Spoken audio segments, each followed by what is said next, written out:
आप मर चुके हो फिर? तुम्हारे पापा झूठ बोल रहे हैं बेटा। मतलब आप मरे नहीं हो? नहीं, मैं तो बस रास्ता भटक गई थी। आज बहुत मुश्किल से तुम्हारे पास आ पाई हूँ, बस तुमसे मिलने। हाँ सच्ची? हाँ बेटा हाँ। अब चलो मुझे अंदर आने दो, 7 बज गए हैं, वो लोग आते ही होंगे। हाँ मैं पापा को बोलता हूँ। नहीं नहीं, पापा को क्यों बुला रहे हो? वो मुझे देख तो पाएंगे नहीं, और जब तक मैं उन्हें समझाऊंगी तब तक तो बहुत देर हो जाएगी।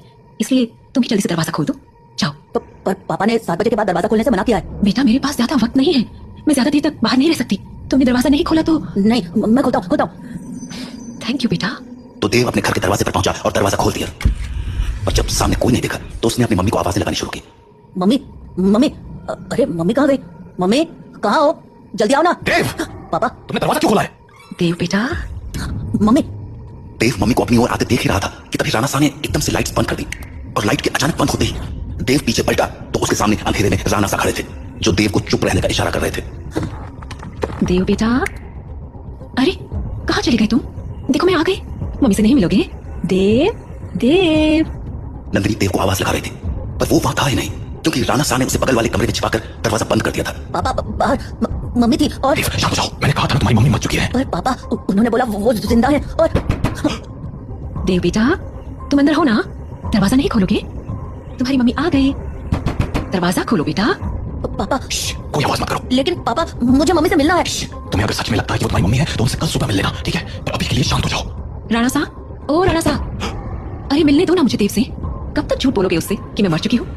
राणा सा, आप सुन रहे हो ना? पापा बेटा बिल्कुल ध्यान मत दो और आप बंद करके सो जाओ। पर पापा मम्मी ये क्या बोल रही है? शांत रहो देव, कल सुबह मैं तुम्हें सब समझा दूंगा, पर अभी के लिए चुपचाप आंखें बंद करो और सो जाओ। तो देव अपने पापा के कंधे पर सर रखकर सो गया, और जब सुबह हुई तो राणा सा देव को आवाज लगाते हुए बोले, देव उठ जाओ, सुबह हो गई है। हाँ सुबह हो गई तो मम्मी से मिल सकते हैं ना आप? आओ मेरे साथ, तुम्हें तुम्हारी मम्मी से मिलाता हूँ। लेकिन जैसे ही दोनों कमरे के बाहर आए वहां कोई नहीं था। हाँ मम्मी कहाँ गई? मैंने कहा था ना कि वो तुम्हारी मम्मी नहीं थी। पापा वो मम्मी जैसे ही बात कर रही थी। बेटा मैंने समझाया था ना तुम्हें, पर्दे लगाने के पीछे की सबसे बड़ी वजह यही है कि हम उन्हें देख ना पाए, उनकी बातों में ना आ पाए। जैसे कल तुम आ गए। पर वो बोल रही थी कि वो मरी नहीं है, जिंदा है। अगर वो मर गई है तो यहाँ कैसे आ गई? एक काम करो, मेरे साथ आओ। हाँ कहाँ पापा? बस चलो मेरे साथ, तुम्हें कुछ दिखाना है। तो उसके बाद वो दोनों गांव के लगभग बाहर चले आए, और वहां पहुंचते ही देव बोला, पापा हम लोग यहाँ क्यों चले आए? बताता हूँ, पर पहले आस पास देखकर ये बताओ कि यहाँ क्या दिख रहा है तुम्हें? यहाँ तो कुछ भी नहीं है। आसपास बहुत सारे पेड़ हैं, सामने गांव से बाहर जाने का रास्ता है, और पास में बब्बन भैया का घर है। तुम्हें कहीं पर कोई बस दिख रही है क्या? हाँ वो उस तरफ एक पुरानी सी बस है। क्यों?